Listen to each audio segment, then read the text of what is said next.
maybe what the good news here is, I think where we're going with this is I'm going to take my morning piece where I just did a scan of where the research base might be, and then Rex took us into some critical aspects of the design process and what we're trying to achieve. And I think what Meredith just framed for us is perfect for, you know, what higher ed must do. And one of my roles now is Faculty Professional Development Coordinator for the University Systems of New Hampshire.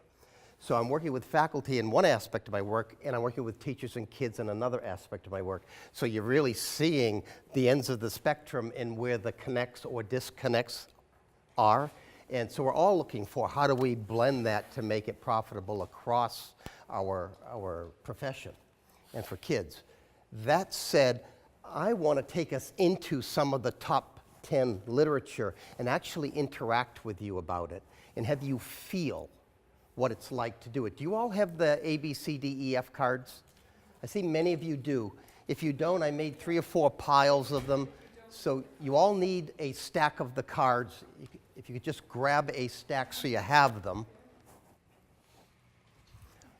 And while those are coming around, the basis for this in very rough neuroscience metaphor is everything comes in through the senses. And on the way to the barn, long-term memory, usefulness, transfer, and so forth, something has to happen. And that's called education, learning, experience, upbringing, and all that we have in life. So what's occurring in this desktop metaphor, working memory, whatever we want to call it, that is causing kids to adequately process to what understanding by design says, an enduring understanding. Long-term memory, transfer. There is only one 21st century skill of all the things we talk about, and that is the ability to learn and continue to learn. At the end of the day, ability to learn, capacity to continue learning with all that's coming is what they must leave pre-K through 12 with. Hopefully a desire to continue to do so as well, but certainly the capacity to understand what's in front of them and how do I continue to learn with new ideas, new things. So we are going basically back here. Formative assessment, top 10, embedded formative assessment, number 3. And what we're looking at in the design process now, and what I'll be doing this afternoon, is where in that process do we get feedback from students about all of the things Meredith just mentioned, the knowledge aspects that are required that Rex said underpinning creativity is creative from what base? So where are we being assured they have at least a foundation to work with? Now how are they moving their skill set forward with it? And later in context, concept development, and advancing their understanding and learning. So how are we taking their pulse through this in more than a quiz, the paper pencil measure, or other things? And we see them do activities, but what about that activity? Is the feedback against what criteria we think is we're looking for so that they can advance to another understanding, not just all putting the same triangle, all dropping the same egg. Might be along the way, but let's see. I'd like you to write and record as we go. I don't want you to just sit there and go, I think it's this or that. You know that spectator mode that a lot of young people get in and we get in? So you have a blank piece of paper, something to write on, other than just notes, just a space. And you also have these cards, A, B, C, D, E, F. As we go through this, I'm actually going to walk you into some of the primary research, not the stuff the vendors give to us as to why to buy their product or use their process, but what does the actual study say learners did with it? And I'm going to run you through 3 or 4, and that's it. But what I want you to do is you tell me what the result was, what was the finding, what occurred based on this study, and I'm going to ask you to commit to a response rather than just say, I think it's this, but do it privately. Pay attention to what happens in your head as I invite you into these studies. So here we go. What? That we hold it up to our forehead like this? Yeah, in fact, thank you for saying that, because don't worry about the text on these. When you see a screen like that, that's not for you, is it? There's too many words, too much information. That's how I remember to tell you the pieces of the study. So I will explain to you the 4 things you need to know about what's up there. So don't worry too much about what's up there when I show a study. Secondly, the reason I'm going to say to you, I want to know what your response is to this. I want you to wait till I ask for it. Because if I say, as soon as you have an answer, put it up. Do you all have a Speedy Sally or a Speedy Sam? And they're answering before the question's out of your mouth, and all the other kids are looking around going, well, Sally said, so this is my answer. I like Sally's answer, or Sally's answer is probably safe.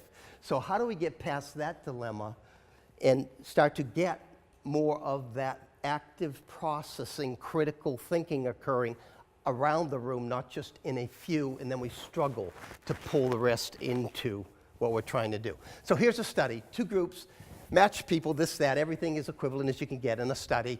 Each given 2 paragraphs to read with scientific information. One paragraph was on sea otters, and the other was on the sun. So everybody in the room gets these 2 paragraphs. Everybody's asked to read the 2 paragraphs. Group 1 gets to read it 4 times. Well, now read it again, make sure you understand, because we're going to ask you about this. Oh, read it a 3rd time. Read it a 4th time. Do we ever ask students to review material repeatedly? So they set the study up. The second group read it once and it was taken away. They were not allowed to look at the text again. Instead, they were given mini quizzes, if you will, and then given feedback. Feedback 3 times. So group 1 reads it 4 times. Group 2 reads it only once, but now has 3 iterative opportunities for feedback with their thinking around the material. So what happens? When questioned about how well they learned the material, group 1 said, really well. I mean, I read it 4 times. I know this stuff by heart pretty much right now, right? It's exactly what you'd expect. And they did outperform the second group on a test immediately after having read it, because they read it 4 times, the other group read it once. Makes perfect sense. Week or 2 later, Group 1, what do you think happened? A, B, can you read these? So I won't read them. What do you think happened? A, B, C, D, E, or F? Get your card ready, but do not hold it up yet. Okay, your response would be, hold up your card, please. Now keep it up. I just asked you to publicly commit, didn't I? That is different than think about an answer. Did you have to do something additional in your head before you were willing to raise that card? Did you look more carefully? Did you think a second time or a little more thoughtfully? So you had to examine whatever your thought process was, your criteria for. Now, from my side of this, the number 1 most powerful feedback anywhere is from the student to the teacher. So I'm looking around the room. Almost all of you have D as a response, a couple of you have E. So instantly, I see where the thinking is because I didn't let Sally hold hers up first and everybody replicate. So you got it ready. Now, D was the finding of this study. It's not about right, wrong, right? We're exploring why was this the case? What is it about iterative feedback through a process of working with understanding and material causes the mind to do more work that makes greater or better memory or recall, as opposed to just do it again, do it again. What's the number 1 thing that occurs in most schools when a student doesn't get something? Do it again, do it again, do it again. You really like it now, right? Do it 4 more times. Now do you like it? No, even less. And we wonder why motivation starts to wane, whereas instead this is iterative with feedback in each loop. Does that make sense? So I want to give you 3 or 4 studies, and let's put them together as we go.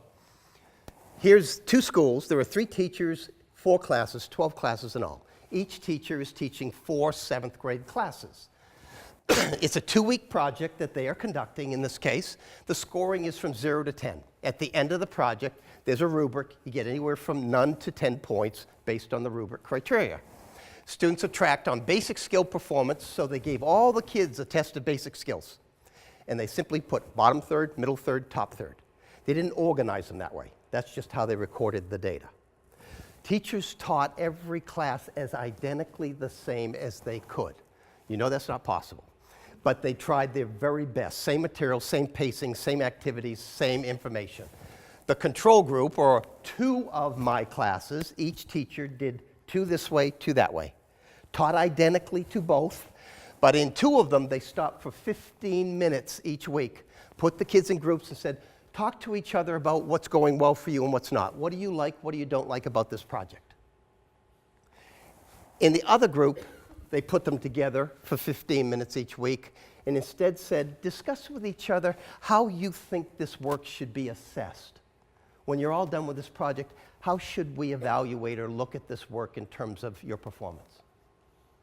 So you understand that's the only difference. 15 minutes twice.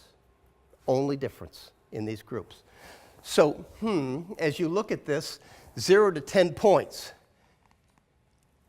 The students who discussed what they liked and didn't like about this project. Here they are, the low group on the basic skills assessment, middle and high, 4.6 out of 10 points on average based on the rubric.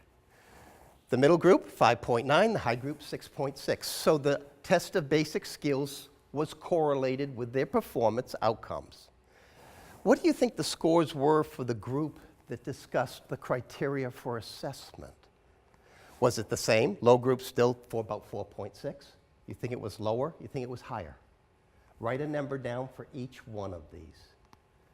What was the low group score that discussed criteria? What was the middle group score? High group score. So 3 numbers you've written down, correct? So we're projecting, aren't we? Do you want to know? Isn't it fascinating what prediction does in the mind? Novelty gets our attention. Prediction sustains it. Because if I now go do something for 10 minutes, do you still want to come back and know what this result was? So I asked you to predict. I asked you to use whatever basis for thinking you brought with you and make a prediction. Active processing, you're more engaged than if I just said, well, we'll come back to this later without having asked you to participate. Does the design process often have students look forward and predict possible outcomes, criteria, how it plays out? In fact, they test it out, don't they?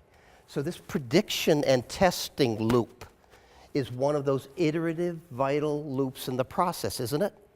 So here we're looking at some of the primary research, not the vendor-laden explanation. What's the result? Check out your scores, what you put. So you predicted whatever you did. But look at what do you notice about the result? What 2 pivotal things are in these results? The lower middle scores jumped quite a bit.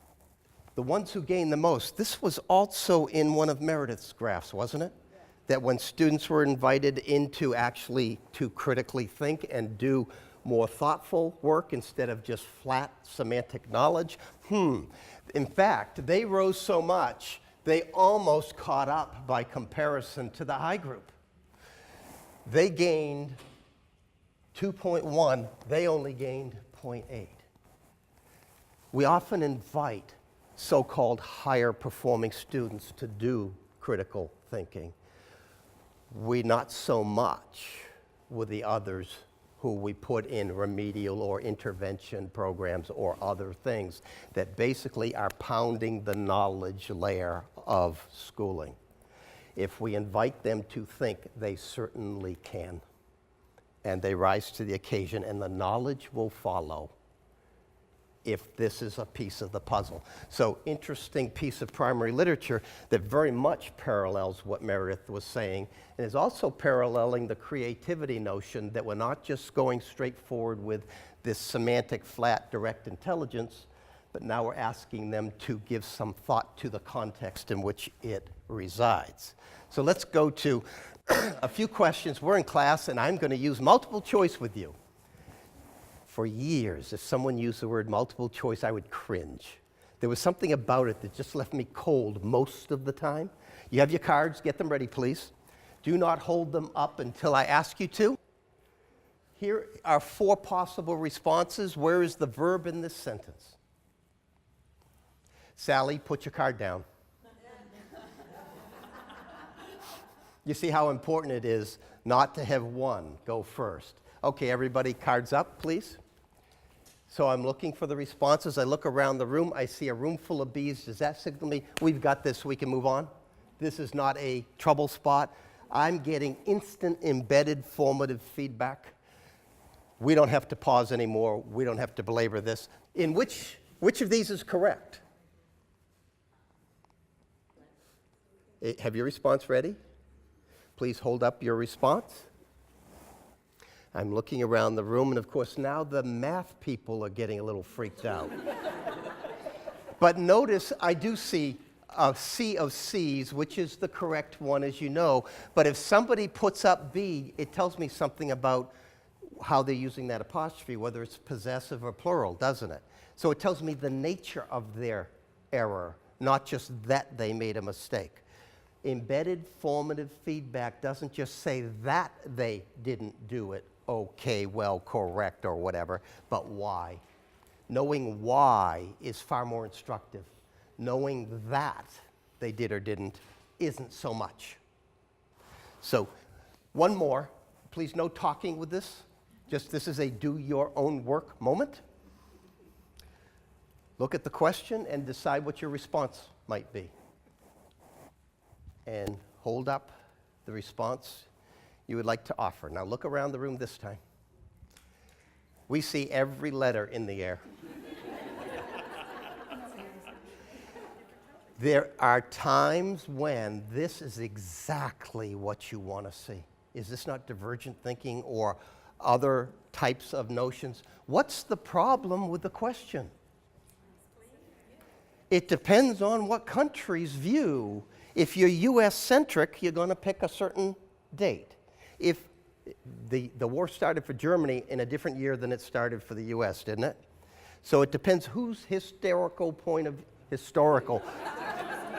view.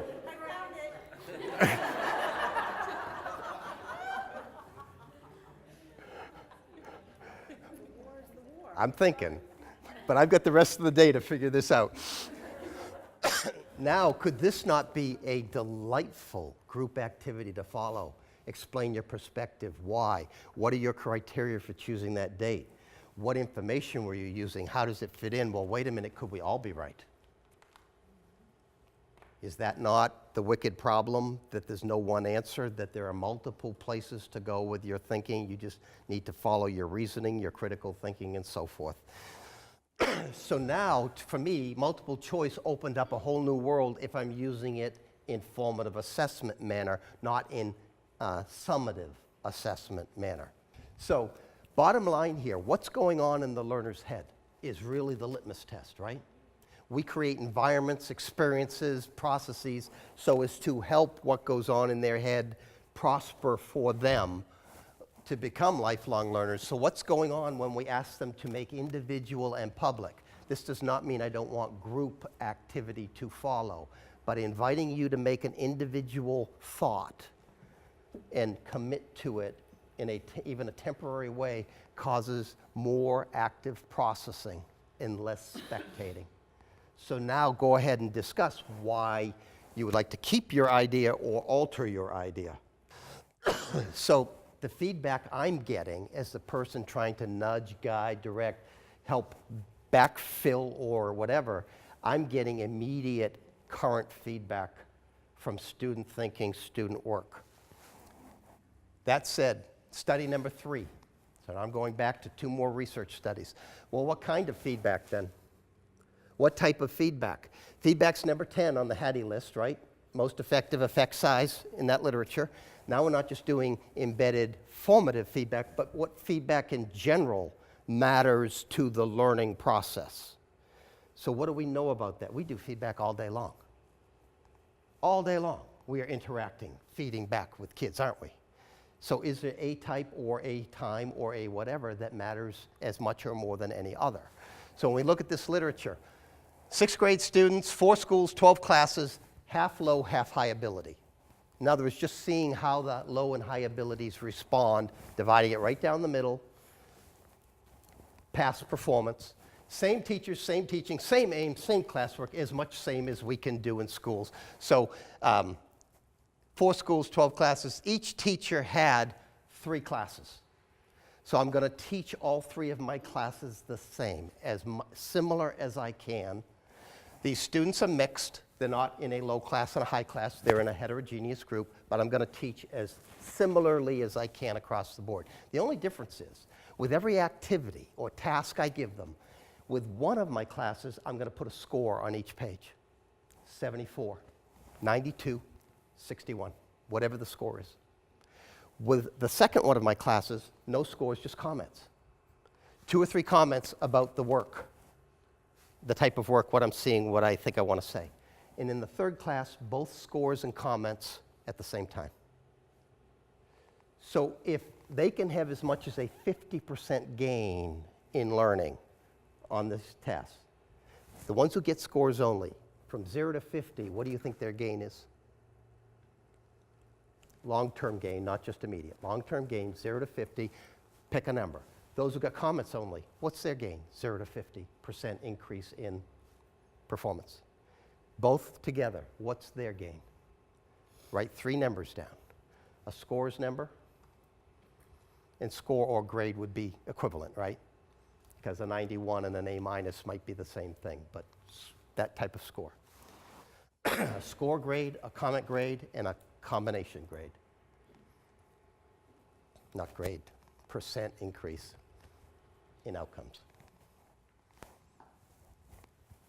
Can you see, and you do this, don't you, in the design process, ask for predictions? What do you think's possible? What do you think's happening? Cause effect, and let's move beyond cause effect to generate solutions, to whatever you do. You do that more than I do. I've just been introduced to this over the last few years through Doris. So you all have 3 numbers. Why no gain with the scores?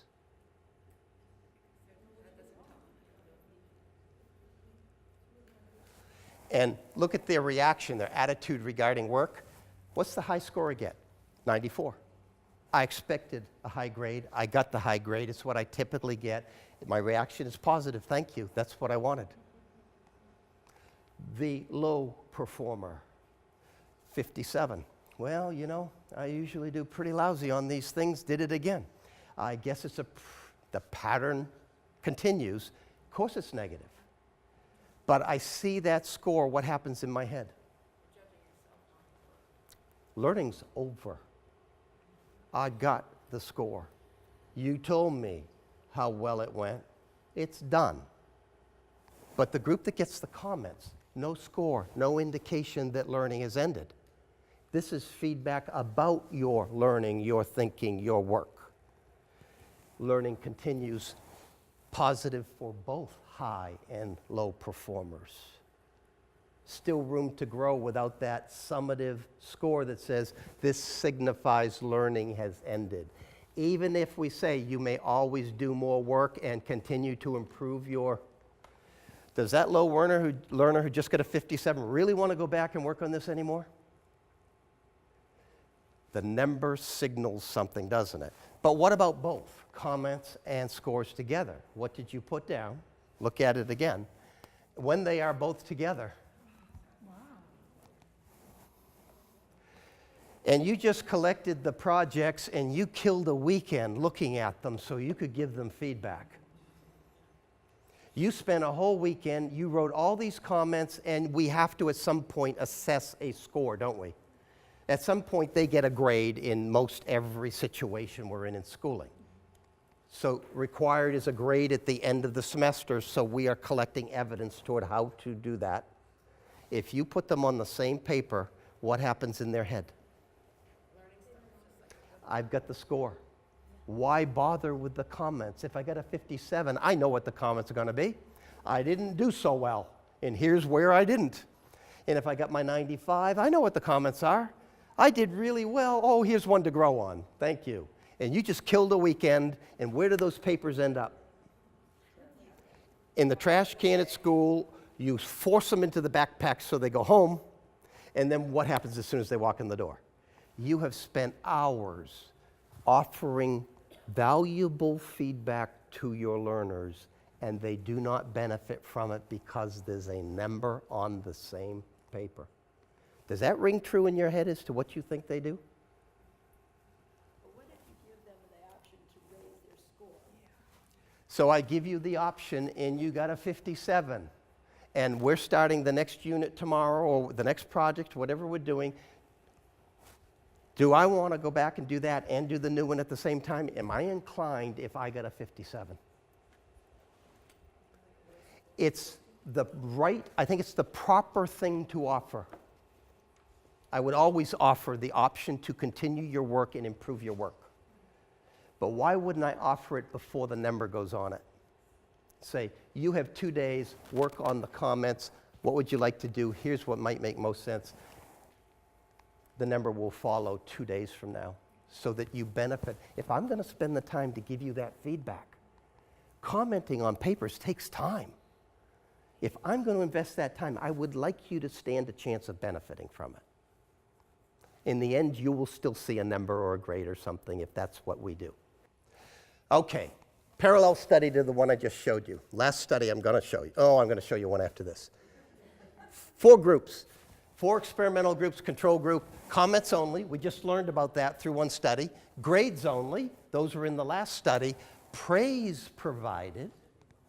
You're doing wonderful work. What do we hear about growth mindsets? And no feedback whatsoever. You're saying praise is for the effort. Praise is the feedback. You're doing wonderfully. You're so smart. This is great work. You have, Different effort versus yes, it is. But the study looked at praise. in general. Yeah. Okay. And either. As types of feedback across 4 different groups. So if you look at Alfie Cohn's work and a lot of other people on praise versus recognition and or effort, the praise, grades, and no feedback groups performed equivalently. If you're going to walk around the room and praise everybody, you might as well say nothing. You'll get about the same result. You understand why that's so? Praise can have as big a downturn, in fact, often does, than any upturn. Especially praise without any critical elements, criteria for improvement, instead of encouragement and effort and that. Good job does not signal anything useful about learning. There's nothing, what do I do with good job? Right? There's just nothing, nowhere to go. Where do I address anything? Comments group performed all other types of feedback. What are these studies telling us?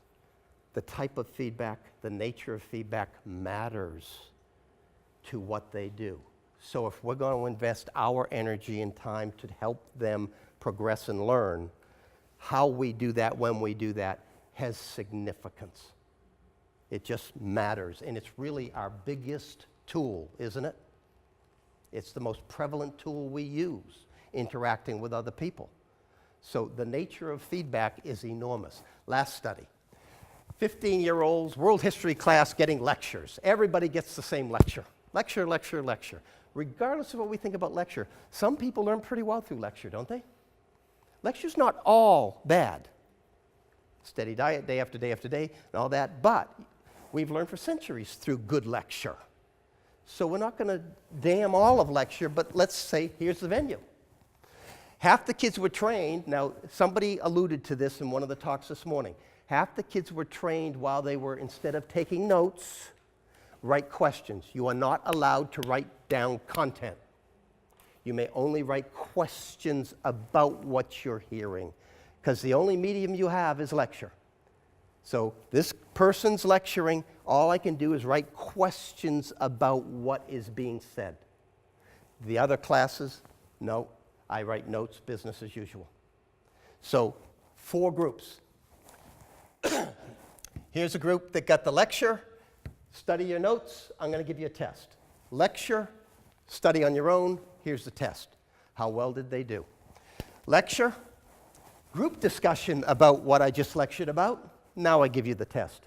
Is that not very, very common?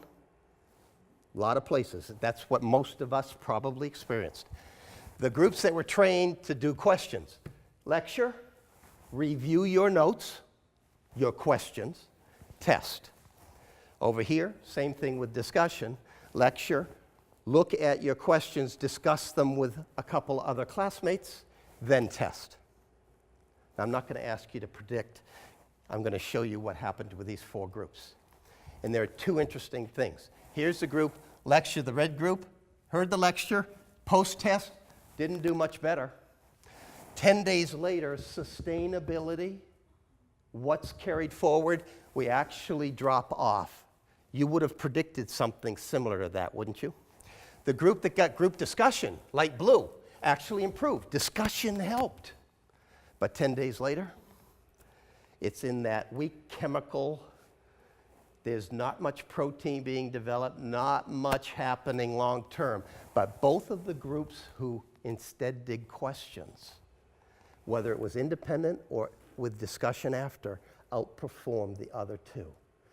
In order to make a question, what do you have to do in here? You have to go between the lines, between the information. You have to think about it either more critically or more actively, more deeply. You have to do more of the work. This is across high and low learners. Low learners invited to think about assessment, how this work will be evaluated, jumped enormously. Low and high learners invited to develop questions instead of just write down content for recall, perform better. Do we see some important pieces of a puzzle? And this is coming out of top 10 in the literature about impact overall. Yes? Just a bit of clarification. They just formulated the questions. They didn't get to ask them. Right. There was no discussion on them. Other than in this 4th group, they did get to discuss with a peer their questions. This is the only time anyone who wrote a question had any conversation.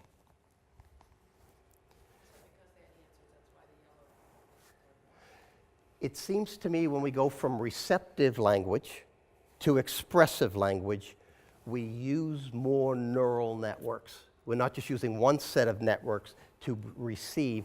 We understood everything we heard. I got it, I understood it. I just didn't process it a lot. If I have to turn around and discuss it, I have to process it more. If I have to write a number down, a letter down, a response down, I have to process it more than if I just receive and do nothing with. Does that make sense? I'm inviting them to use more than one, more than to receive, but to express. June? You know, in the conversations that they had, you know, if they gave them feedback as to I don't. the strength of the question, so you don't. I don't.